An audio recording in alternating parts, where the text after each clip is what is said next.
Assalamualaikum warahmatullahi wabarakatuh. Perkenalkan, kami dari kelompok 5 akan mempresentasikan eh, chapter 5 yaitu Displacement and Area Measurement atau perpindahan dan pengukuran luas. Untuk anggotanya yaitu yang pertama ada Rahmat Rizky Nur Arifin, Rama Adi Trisna Firmansyah, Renaldi Chandra Saputra, saya dan Ridho Al-Islam. Nama Displacement and Area Measurement. Dimensional measurement atau pengukuran dimensi dikategorikan sebagai penentuan ukuran suatu benda, sedangkan displacement measurement berarti pengukuran pergerakan satu titik dari satu posisi ke posisi lain. Sebuah area measurement atau pengukuran luas pada bangun geometri standar adalah kombinasi dimensional measurement atau pengukuran dimensi yang sesuai melalui hubungan analitis yang benar.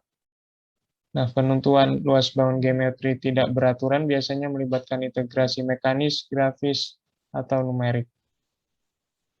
Kemudian untuk dimensional measurement. Satuan standar panjang pada pengukuran dimensi sebelumnya itu telah dibahas pada chapter 2. Nah, pengukuran dimensi yang sederhana dengan akurasi kurang lebih 0,01 inch atau 0,25 mm dapat dilakukan dengan metal machinist scales atau wood scales yang memiliki tanda terukir yang akurat. Untuk pengukuran dimensi yang besar dapat menggunakan metal tapes atau gambaran umumnya seperti meteran. Adapun kesalahan-kesalahan utama atau primary errors dalam perangkat pengukuran tersebut selain kesalahan keterbacaan yaitu seperti ekspansi atau perluasan thermal atau kontraksi atau pemendekan skala. Penggunaan long metal tapes atau meteran yang berbahan metal juga akan memungkinkan terjadinya kesalahan besar, terutama bila penggunaannya dalam kondisi yang ekstrim. Dan dapat juga kita perhatikan dari penjelasan tadi bahwa efek ekspansi thermal ini mempresentasikan fixed errors atau kesalahan tetap, yang mana dapat dengan mudah kita koreksi ketika suhu pengukurannya kita ketahui. Next ada gauge blocks. Nah, gauge blocks atau blok pengukur yang juga dikenal sebagai gauge blocks, Johansson gauges, slip gauges, atau jaw blocks adalah sistem sederhana dalam komparasi pengukuran untuk menghasilkan dimensi panjang presisi. Nah, blok ukur individu ini terdiri dari blok logam atau keramik yang telah dibuat dengan presisi dan disusun dengan ketebalan tertentu. Blok pengukur ini biasanya dijual dalam set blok dengan berbagai panjang standar. Penggunaannya yaitu balok ditumpuk untuk membuat panjang atau tinggi yang diinginkan. Nah, sebuah fitur penting dari blok pengukur atau gauge blocks ini adalah blok pengukur dapat bergabung bersama-sama dengan ketidakpastian dimensi yang sangat kecil. Balok-balok itu bergabung dengan proses geser yang disebut ringing, yang menyebabkan permukaan ultra datarnya saling menempel. Gauge blocks biasanya digunakan sebagai referensi untuk kalibrasi peralatan pengukuran yang digunakan di toko mesin seperti mikrometer, batang sinus, kaliper, dan indikator dial, yaitu bila digunakan dalam peran inspeksi. Nah, blok pengukur ini adalah sarana utama standarisasi panjang yang digunakan oleh industri.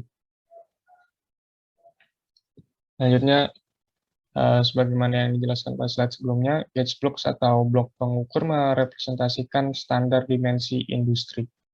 Gauge blocks merupakan balok baja kecil sekitar 3/8 kali 3/8 inch dengan permukaan paralel yang sangat halus. Untuk ketebalan balok itu ditentukan sesuai dengan toleransi berikut. Nah, yang ada dalam gambar tersebut, di mana toleransi adalah untuk blok yang tebalnya kurang dari 1 inci. Nah, untuk ketebalan yang lebih besar, toleransi yang sama adalah per inci. Dan pada tabel tersebut itu terdapat beberapa grade ya. Untuk grade AA ini digunakan untuk mengkalibrasi blok inspeksi dan pengukuran presisi yang sangat tinggi. Kemudian grade A itu biasanya digunakan sebagai standar ruang alat untuk mengatur alat ukur lainnya, sedangkan grade B ini digunakan sebagai standar toko untuk pengukuran presisi. Ya, ini adalah merupakan contoh gambar dari gauge blocks. Nah, untuk materi selanjutnya akan disampaikan oleh teman saya. Materi selanjutnya yaitu optical method. Pengertian. Dalam optical method ini, prinsip interferensi cahaya dijadikan dasar dalam pengukuran dimensi. Tapi sebelumnya, apa sih interferensi itu? Interferensi adalah suatu kejadian di mana dua gelombang atau lebih berjalan melalui bagian yang sama dalam sebuah ruangan dan dalam waktu yang bersamaan. Hal ini mengakibatkan terjadinya superposisi dari gelombang-gelombang tersebut, sehingga menghasilkan pola intensitas yang baru. Dan di sini ada kata interferometer. Interferometer ini merupakan sebuah alat ukur yang sistem kerjanya memanfaatkan gejala dari interferensi. Interferometer digunakan untuk melakukan kalibrasi block gauge dan standar dimensi lainnya.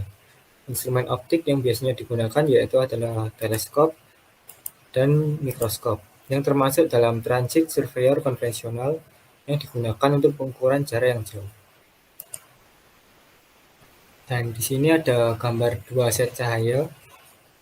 Pada gambar A ini ada dua balok yang berada pada fase, sehingga kecerahan pada titik P ini ditambahkan ketika mereka berpotongan. Dan pada gambar B ini, balok keluar dari fase dengan setengah panjang gelombang, sehingga pembatalan diamati dan gelombang cahaya dikatakan berinterferensi satu sama lain. Ini adalah inti dari prinsip interferensi.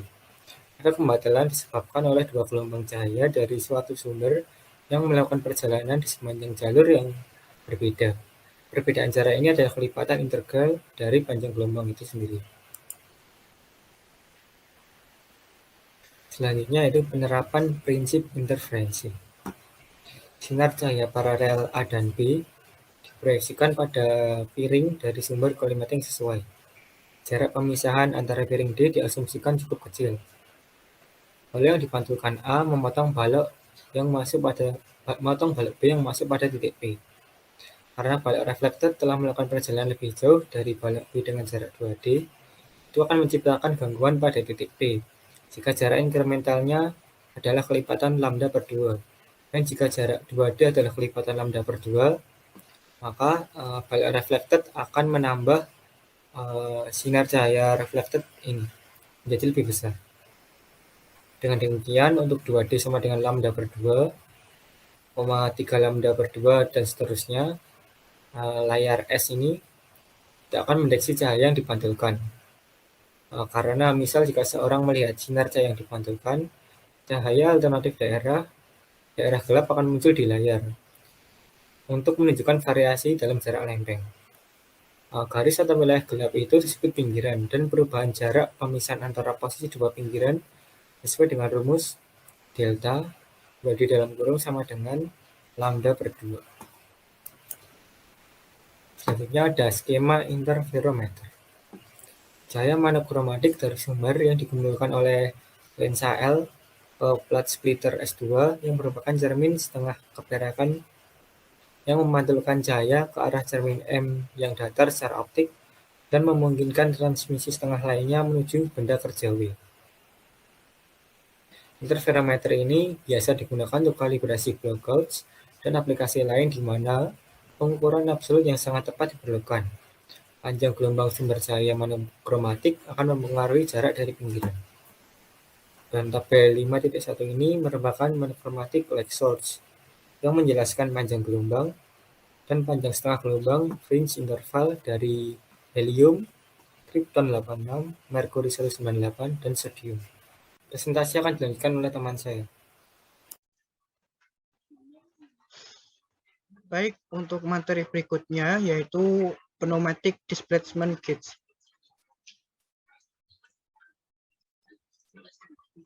Pneumatic displacement gauge adalah suatu alat ukur yang digunakan untuk mengukur perpindahan. Nah, pada gambar ini dijelaskan bahwa udara memasuki tabung pneumatik memiliki tekanan konstan yaitu P1. Di ruang satu ini memiliki tekanan konstan yaitu P1. Kemudian aliran udara akan diteruskan menuju ke ruang 2 melalui suatu lubang yaitu lubang 1 yang memiliki diameter yaitu D1. Nah, kemudian ketika memasuki ruang 2, di sini tekanan udaranya akan berbeda. Akan berubah menjadi tekanan udara P2. Nah, setelah di ruang 2, aliran udara akan diteruskan menuju ke lubang berikutnya, ke lubang 2, kemudian menuju ke workpiece-nya. Di mana lubang 2 ini memiliki diameter sebesar D2 dan jarak antara lubang dengan benda kerja atau workpiece-nya yaitu sebesar X. Nah, di sini tekanan pada workpiece yaitu diasumsikan sebagai PA atau tekanan sekitar atau pressure ambient. Nah, di sini aliran udara diasumsikan sebagai aliran incompressible. Apa itu aliran incompressible? Aliran incompressible adalah suatu aliran yang memiliki densitas yang konstan atau massa jenisnya selalu konstan dalam aliran tersebut. Nah, jadi ketika aliran udara masuk dan kemudian aliran udaranya keluar, nah, pada proses ini massa jenis dari udara tersebut selalu konstan karena diasumsikan sebagai aliran incompressible. Sehingga nilai aliran volumetrik pada masing-masing lubang dapat dirumuskan sebagai berikut. Rumusannya yaitu Q sama dengan CA akar delta P, di mana C adalah suatu koefisien discharge. Kemudian A adalah luas dari area lubang itu. Nah, di sini sangat terlihat jelas di mana luas area pada lubang 1 dan lubang 2 ini berbeda. Nah, kemudian delta P yaitu perubahan tekanan yang melintasi lubang. Jadi ketika dari ruang 1 menuju ruang 2 melalui lubang ini, nanti tekanannya akan berbeda. Nah, ini delta P-nya yaitu perbedaan tekanan antara ruang 2 dan ruang 1 atau perbedaan tekanan antara PA dan P2. Kemudian pada gambar tersebut terdapat 2 lubang dengan luas area yang berbeda. Nah, seperti yang telah saya jelaskan tadi, sehingga nanti aliran volumetrik dapat dirumuskan sebagai Q sama dengan C1 dikalikan A1 area 1 akar delta P. Nah, di sini untuk kasus di lubang 1, nilai delta P-nya yaitu P1 min P2 karena di sekitar lubang 1 ini hanya ada tekanannya yaitu tekanan P1 di kiri dan tekanan P2 di sebelah kanan. Atau Q pada lubang 2 ini sama dengan C2 koefisien discharge C2 kemudian dikalikan luas areanya yaitu A2 dikalikan akar dari delta P. Nah, delta P di sini yaitu nilai nilai P2 min PA. Karena yang ada di sekitar lubang 2 ini yaitu di kiri ada P2 dan di kanan ada PA. Atau tekanan ambien. Nah, di sini PA atau tekanan ambien dianggap selalu konstan atau memiliki nilai tetap. Kemudian nilai rasio tekanan dapat dirumuskan sebagai R sama dengan delta P2 atau delta P di sini P2 min PA per P1 min PA sama dengan bisa disederhanakan lagi menjadi 1 per 1 plus A2 per A1 kuadrat. Nah, di sini karena PA dianggap konstan jadi bisa disederhanakan. Nah, kemudian Untuk berikutnya diasumsikan nilai C1 ini atau koefisien discharge pada lubang 1 ini sama dengan koefisien discharge pada ruang 2. Sehingga kita bisa tinjau di sini luasannya. Untuk luas area A1 ini dirumuskan sebagai luas lingkaran atau Pi D1 kuadrat per 4. Kemudian untuk luas area dari A2 ini dirumuskan sebagai Pi kali D2 dikalikan dengan X juga. Karena ada jaraknya ini yaitu jarak X, sehingga perlu dikalikan dengan X-nya, luas area lubang tersebut. Nah, kemudian dari beberapa persamaan di atas, kita dapat mengetahui hubungan antara rasio tekanan dengan jarak X. Hubungan antara rasio tekanan dan rasio area nilainya linear, yaitu nilai R antara 0,4 sampai R 0,9. Sehingga nilai R dapat dirumuskan sebagai R sama dengan 1,10 min 0,5 kali rasio luas atau A2 per A1. Kemudian dari luas A2 dan A1 ini kita substitusikan, nah ini menjadi nilai ini. Kita masukkan ke persamaan. Sehingga diperoleh nilai R sama dengan P2 min PA per P1 min PA sama dengan 1,10 min 2 kali D2 per D1 kuadrat. Karena sudah disederhanakan, bisa dicoret-coret P-nya. Kemudian dikalikan dengan X. Untuk nilai R dari 0,4 sampai 0,9. Nah, di sini kemudian kita bisa mencari rumusan dari X. Jadi dari persamaan ini, sehingga X sama dengan, kita pindah ruas, jadi X sama dengan 1,10 min R per 2 kali D2 per D1 kuadrat. Nah, kemudian kita masuk ke contoh soal, yaitu soal uncertainty in pneumatic displacement gauge. Nah, di sini diketahui sebuah pneumatic displacement gauge seperti pada gambar 5.7 ini memiliki diameter 1, diameter pada lubang 1 yaitu 0,03 inci. Di sini diameternya 0,03 inci. Kemudian pada lubang 2 memiliki diameter D2 sama dengan 0,062 inci.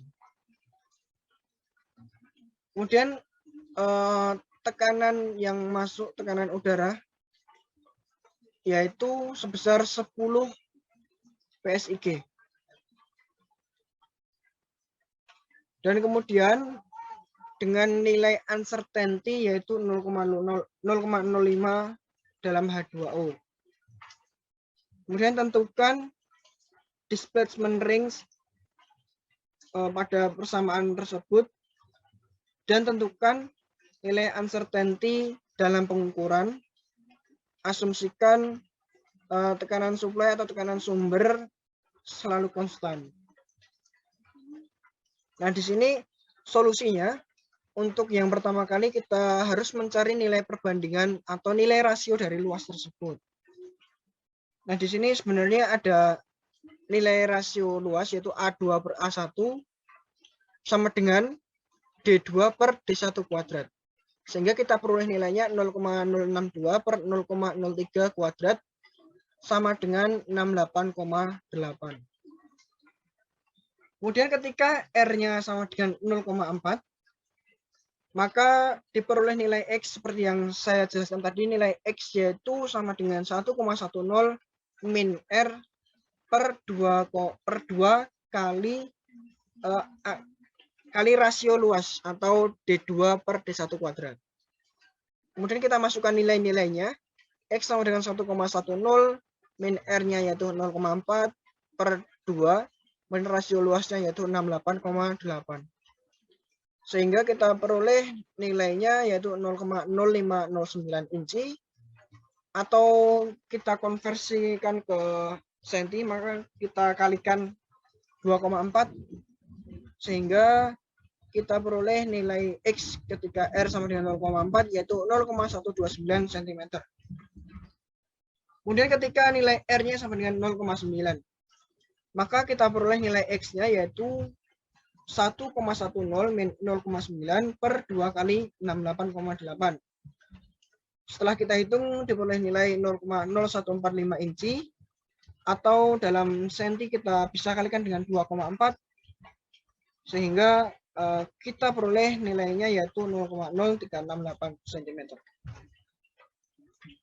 Selanjutnya, mencari nilai uncertainty dengan persamaan yang telah kita bahas pada week 4, di mana persamaannya yaitu WR sama dengan akar atau pangkat setengah ya, akar dari diferensial R terhadap X kuadrat dikalikan dengan uncertainty X kuadrat pangkat setengah atau diakarkan, atau sama dengan plus minus diferensial R terhadap X dikalikan dengan uncertainty X.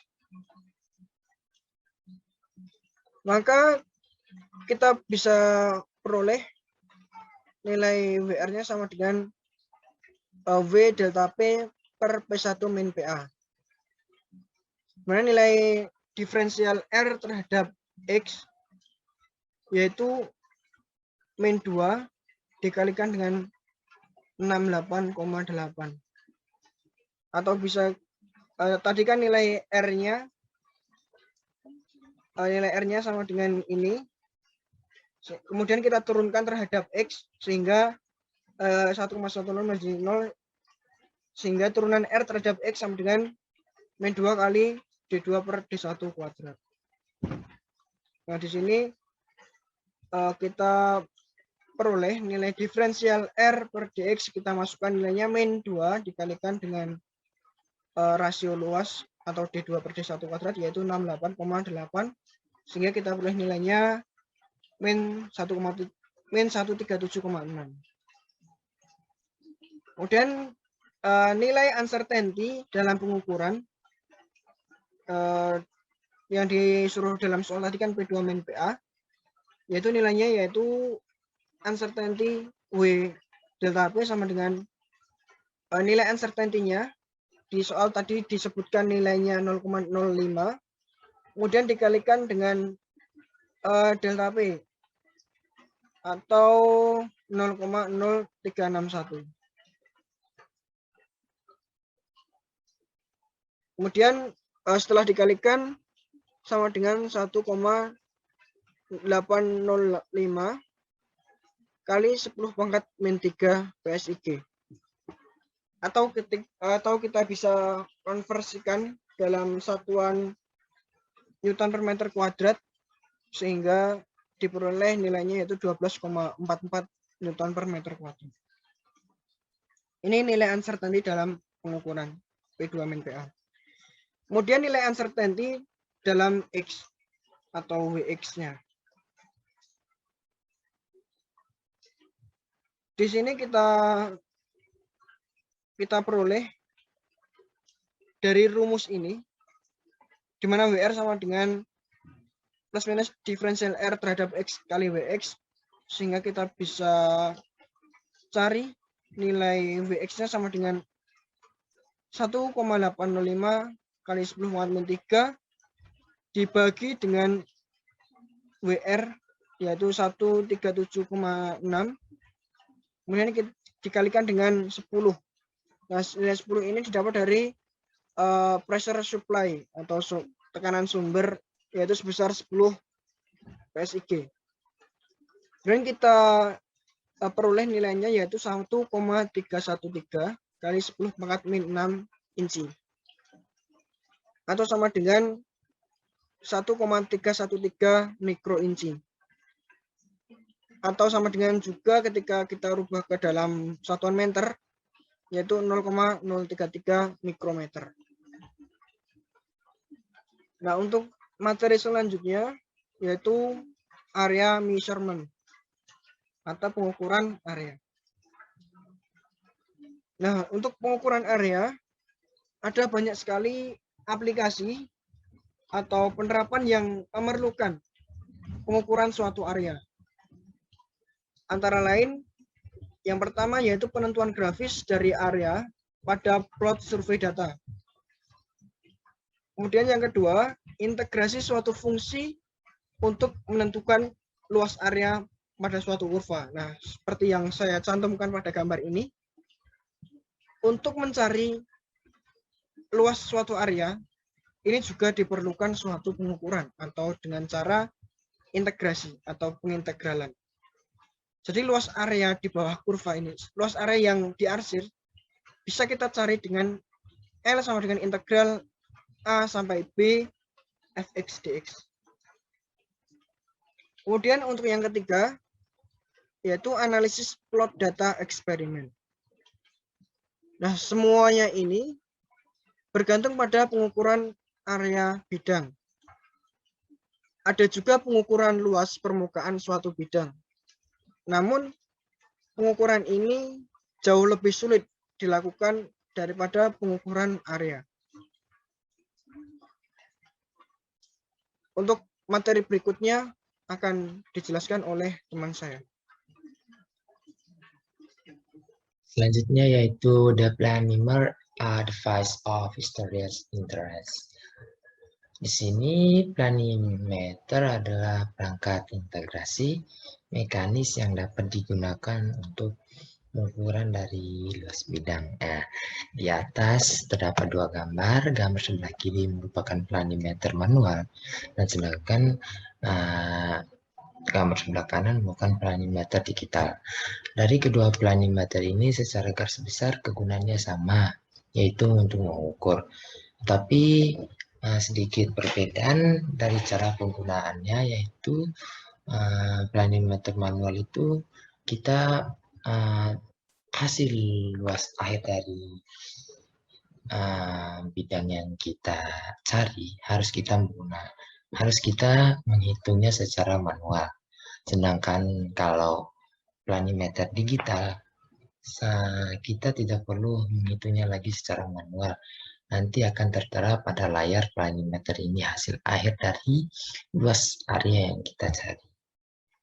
Nah, di sini planimeter sering digunakan dalam seorang engineer untuk mengukur sebuah peta atau denah. Ya, di sini terdapat di sini terdapat sketsa dari planimeter manual.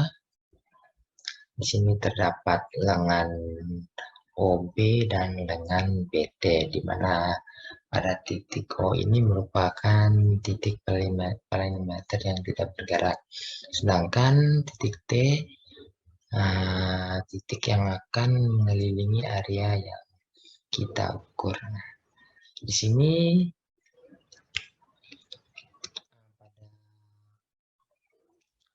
cara kerjanya secara singkat. Nanti pada titik T ini akan mengikuti garis dari area yang kita ukur sampai kembali lagi pada titik awal. Pada titik awal kita mulai mengukurnya. Setelah mendapatkan hasil akan mengeluarkan sejumlah angka pada yang saya tunjuk ini pada sini, dan nanti kita akan mengalihkannya dengan skala gambar yang kita ukur. Di sini untuk mencari luas daerah yang dilintasi oleh lengan BD dan lengan OB, maka kita dapat menggunakan persamaan 5.9 ini. Demikian juga jarak yang ditempuh oleh tepi roda. Oh ya, ini W ini merupakan roda yang membantu lengan BD untuk bergerak. Jadi jarak ditempuh itu roda karena rotasi kita dapat mencarinya dengan persamaan ds sama dengan a dikali dt theta plus r cos beta plus d dikali pi. Di sini dapat kita mencari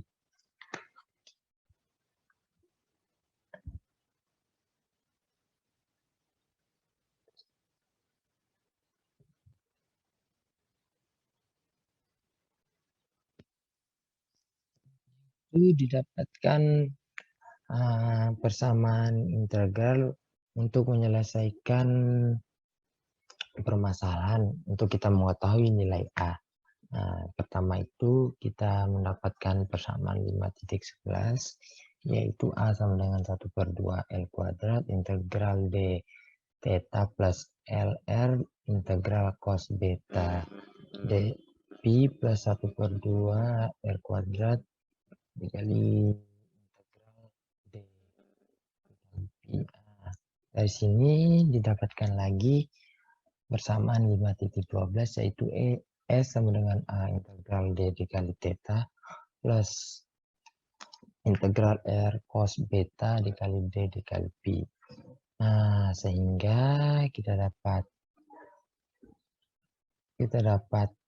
persamaan akhir dari A itu 1/2 L kuadrat. Persamaan akhir itu kita bisa dapat jadi persamaan 5.13 yaitu A sama dengan 1/2 L kuadrat dikurang A dikali L integral D theta plus L kali S plus 1/2 R kuadrat integral D pi. Ya, di sini jika nilai T berada di luar area, maka integral dari D theta sama dengan 0 dan integral dp sama dengan 0 dan mencari luas daerah menggunakan persamaan berikut yaitu A sama dengan L dikali S. Nah, sedangkan jika titik T berada di dalam area maka integral D theta dan integral dp sama dengan 2pi karena keduanya mengalami putaran penuh. Dan mencari luas daerah tersebut menggunakan persamaan A sama dengan L dikali S ditambah R kuadrat ditambah L kuadrat dikurang 2AL tutup kurung dikali dengan Pi. Selanjutnya itu graphic and numerical methods for area measurement. Di sini metode pengukuran luas bidang yang sangat sederhana adalah dengan menempatkan gambar pada kertas koordinat dan menghitung jumlah kotak yang dilingkupi oleh gambar. Faktor skala yang sesuai kemudian diterapkan untuk menentukan area. Di sini integral numerik biasanya diterapkan untuk menentukan area di bawah kurva tidak beraturan. Mungkin dua metode yang paling umum adalah aturan trapesium dan aturan Simpson. Jadi kita dapat menyatakan luas daerah di bawah kurva itu sama dengan A sama dengan integral Y dikali dx. Untuk pertambahan nilai delta X yang relatif kecil, luasnya diberikan kira-kira oleh aturan persegi panjang yang menghitung luas dari delta AI sebagai delta AI sama dengan YI, delta X sama dengan YI dikali dengan XI plus 1 dikurang XI.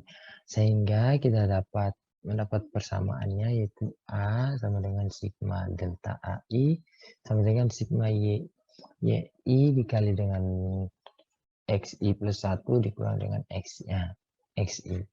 Di sini peningkatan yang sama atau tidak dalam delta X dapat digunakan dengan aturan ini.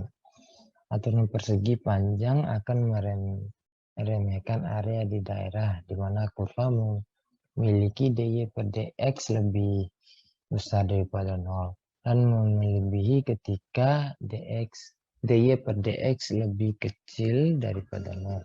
Keuntungan utama dari aturan ini adalah kesederhanaan dan kemudahan dalam perhitungannya.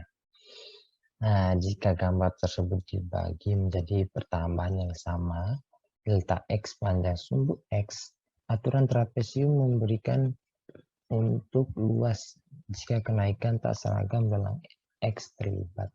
Untuk aturan trapesium, kita dapat menggunakan persamaan 5.16 ini. Nah, jika kenaikan tak seragam dalam X, maka luas elemen AI untuk aturan trapesium kita dapat mencarinya menggunakan persamaan 5.17 ini. Di sini persamaan integral untuk mencari luas di bawah kurva kita dapat menggunakan persamaan A sama dengan integral dA sama dengan sigma AI. Ketika luas di bagian dalam jumlah kelipatan genap, aturan Simpson kita bisa menggunakannya, yaitu dengan persamaan 5.19 ini. Nah, di sini aturan Simpson dan trapesium merupakan kasus khusus dari persamaan umum dari integral Newton-Cotes. Nah, di sini bentuk umum dari persamaan integral tersebut kita dapat lihat pada persamaan 5.20, 5.21, dan 5.22. Di sini kita dapat mencari dari koefisien CK, kita dapat menggunakan persamaan 5.23 ini.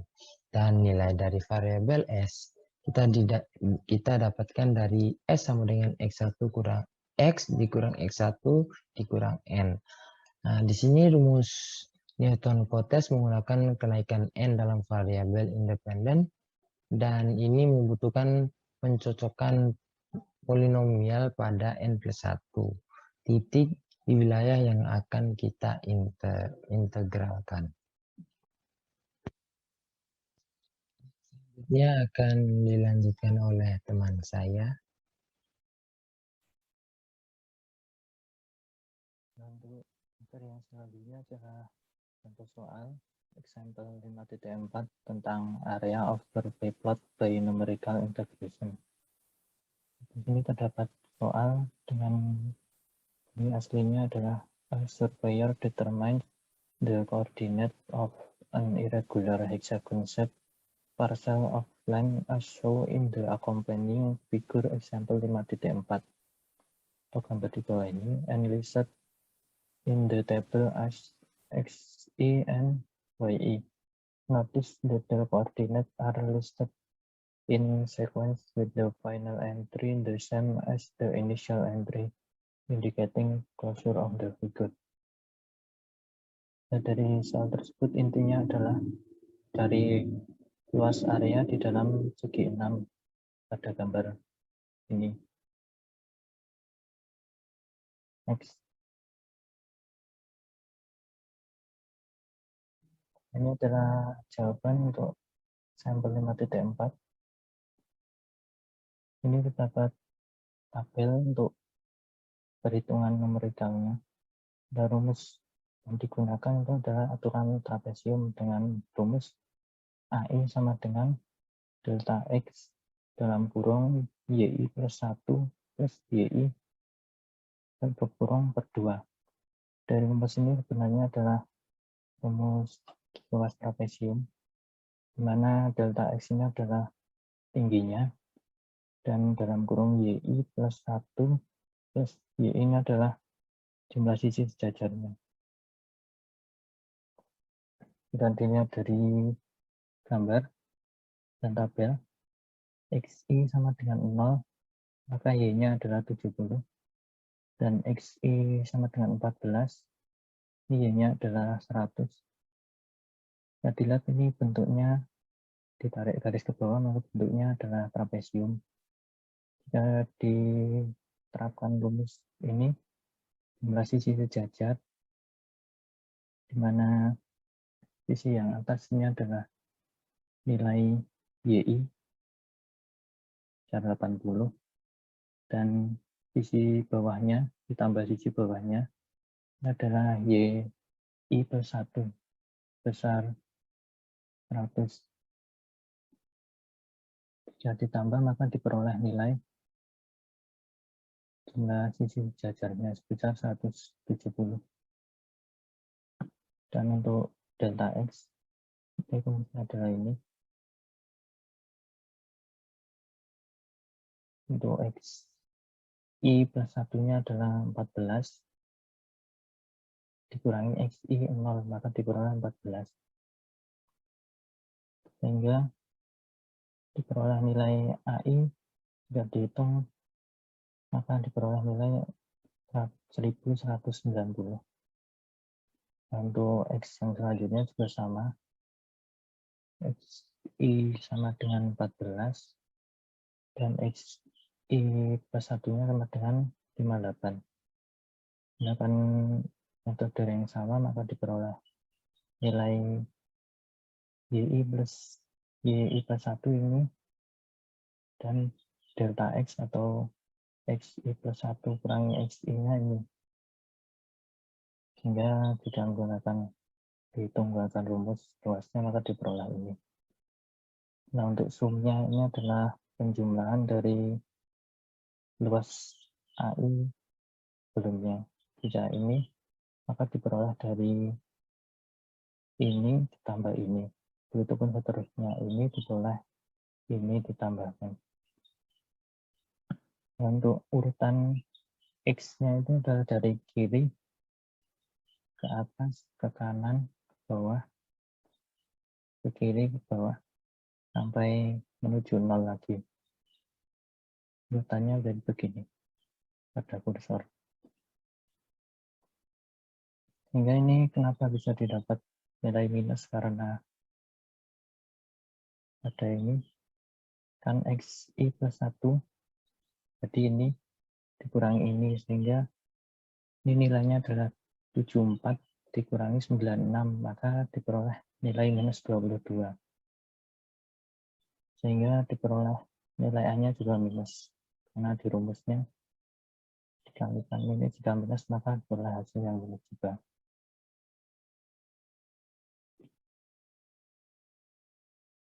Sehingga dioperasikan, sehingga diperoleh hasil 6168 dari penjumlahan ini semua.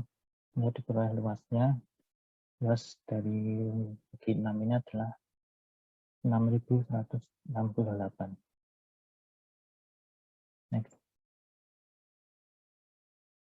Untuk soal selanjutnya adalah example 5.5 tentang uncertainty of survey area determination. Dengan bunyi soal aslinya adalah determine the uncertainty in the determination of the survey areas of example 5.4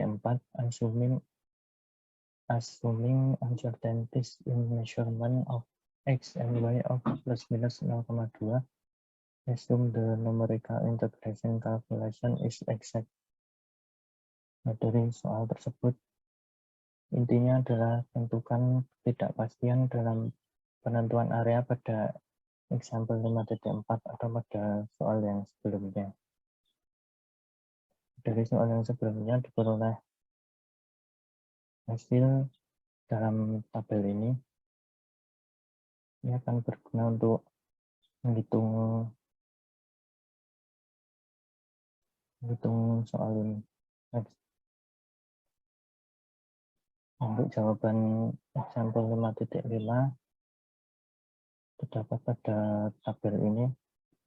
Persamaan yang dipakai terdapat 4 persamaan. Yang pertama adalah mencari AI, atau ini sama saja rumus soal yang sebelumnya tentang aturan trapesium. Yang kedua adalah mencari WAI dengan rumus berikut. Yang ketiga adalah mencari nilai A, itu sigma AI. Yang keempat adalah mencari nilai WA, yaitu dalam kurung sigma omega sigma WAI kuadrat pangkat ke tengah. Nah, dari soal yang sebelumnya diperoleh hasil sebagai berikut. Nah, WAI ini cara menghitungnya dari rumus ini, WAI sama dengan WXI, di mana WXI itu adalah nilai ketidakpastian yang diketahui di soal ini plus minus 0,02, dan XI plus I min XI kuadrat ini diketahui pada soal sebelumnya sudah dihitung, dan ini juga sudah ini, sehingga tinggal dimasukkan saja ke rumus sehingga diperoleh hasil ini. Nah, WA total ini adalah rumusnya ini sama saja total dari WAI yang sebelumnya.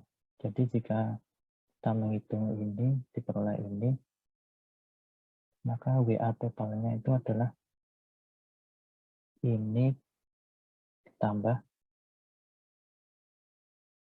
ini, maksudnya ini ditambah WA ini dioperasikan sehingga diperoleh hasil ini.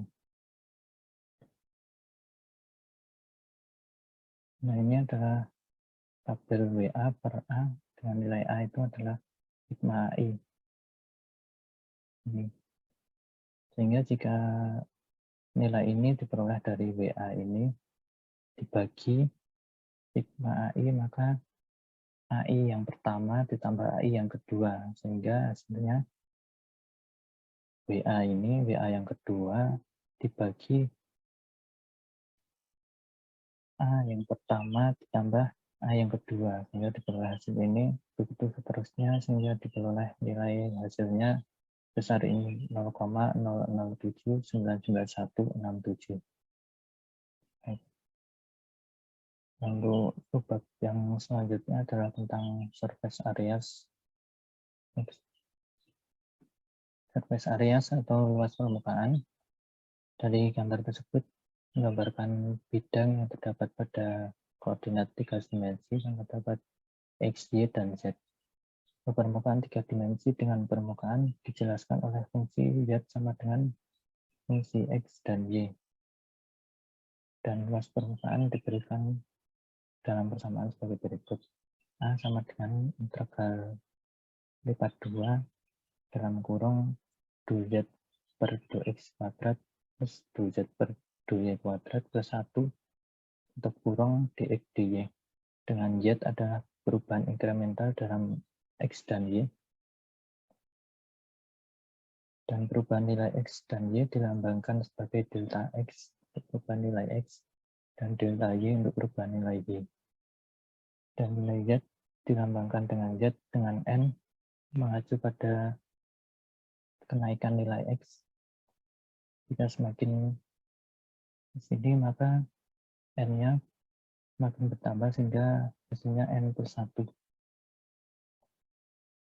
Dan P mengacu pada kenaikan nilai Y, sehingga jika ke sini, maka P-nya bertambah 1, sehingga P plus 1. Nah, dari pernyataan yang sebelumnya, maka didapatkan perkiraan nilai 2Z per 2X sekitar Z N plus 1 sampai P kurangi Z N sampai P per delta X. Dan nilai 2Z per 2Y sekitar Z N sampai P plus 1 kurangi Z N sampai P per delta Y.